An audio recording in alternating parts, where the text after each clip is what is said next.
Welcome back. You're live with Expresso on World Heart Day. So cardiovascular disease is, get this, the leading cause of death worldwide, taking nearly 18 million lives every year.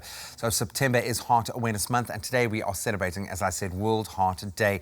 In this COVID-19 era, those with heart disease are at a far greater risk of developing more severe forms of the virus. We've proven this on the show. Our trusted medical advisor, Dr. Darren Green, now joins us via video call from Golden Gate Bridge, by the looks of things, with some absolutely priceless knowledge to share. How's your heart feeling, Doc? You know, you have a special place in our heart, but this is an important day.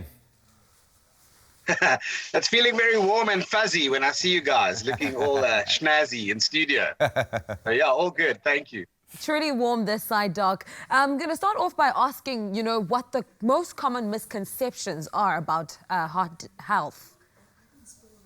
Yeah, I think one of the big ones is that people think that heart disease is for old people. And I think they think that they're immune when they're younger. And heart attacks happen to people that eat lots of fatty foods and people that are really, really unhealthy, and only happens to overweight people. I think that's one of the biggest misconceptions. Sure, those are risk factors, which we'll get to in a moment.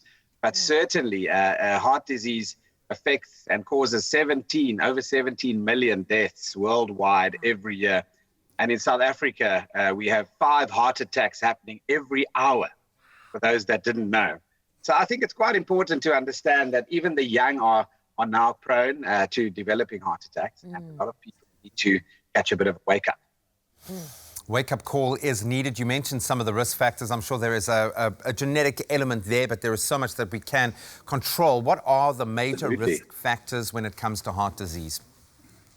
Yeah, the big one being obviously hypertension or uncontrolled blood pressure. And with that, obviously, the association of eating and consuming too much salt. So blood pressure control is one of them. Then we move on to things like smoking, which accelerates your risk of coronary vessel disease considerably and developing, obviously, closed and blocked pipes. And then a sedentary lifestyle in terms of not being active and moving and actually, enhancing your metabolism. And then, obviously, obesity is a massive risk factor as well. So are other things like, for example, the direct correlation between how much alcohol we drink, how much we sleep, and also, obviously, your family history, your genetics, which I think you alluded to a little bit earlier.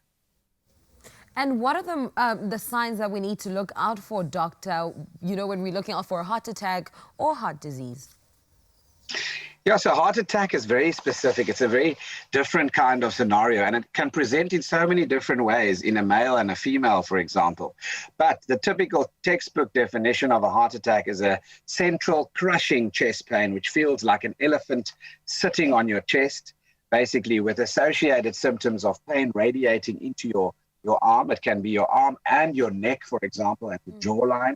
Associated with that could be nausea, sweating, what we call diaphoresis. But besides those symptoms of having a typical heart attack with pain, there are also other symptoms which could signify early heart disease.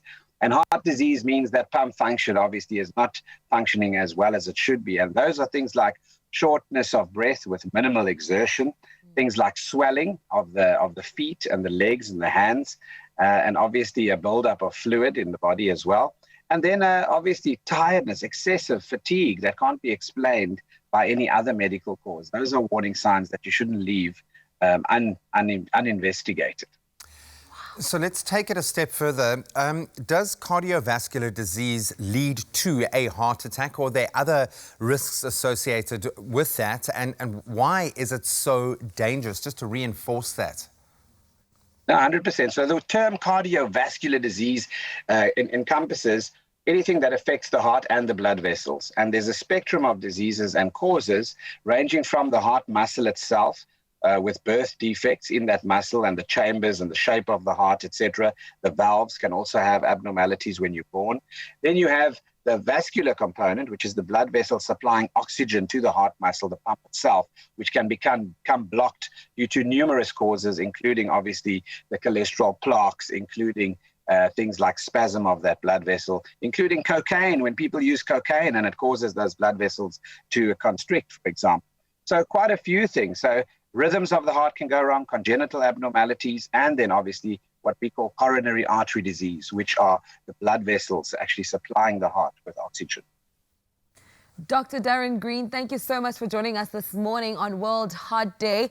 I've learned quite a bit, and I feel like after the show I have to go see the doctor immediately. Sleep. Keep moving, friend. Keep moving. Just keep moving, man. I love the fact that, yes, it is definitely worth being terrified about, but there is so much that we can do to look after ourselves. Absolutely. Doctor, thank you so much for proclaiming that from Golden Gate Bridge this morning. Go and have a beautiful day and look after that heart. And just to reiterate what Dr. Darren Green has said, just go and spend 30 minutes a day being active.